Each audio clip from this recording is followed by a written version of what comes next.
Bir ata oğlunu çağırdı yanına, divardakı taxtanı göstərib bu cür dedi. Dedi, oğlum get o taxtaya 10 gün mismar vur.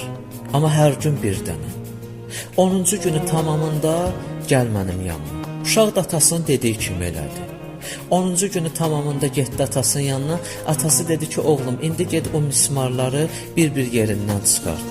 Uşaq çıxardandan sonra atası qayıtdı dedi ki, oğlum indi bax gör o taxtada nə görürsən. Dedi, ata 10 dənə dəlik, mismarların yerini. Dedi, bax oğlum, sən bir nəfəri təhqir eləyəndə, ona acı söz deyəndə, onu söyəndə, onun qəlbinə mismar vurmuş kimisən. Amma sonra ki gedirsən ondan üzrxahlıq eləyirsən, halallaşırsan, bu da mismarı çıxartmağa bənzir. Amma bil ki, onun yeri ölənə qədər həmən insanın qəlbində qalır. Ona görə də çalışaq bir-birimizin qəlbini sındırmayaq.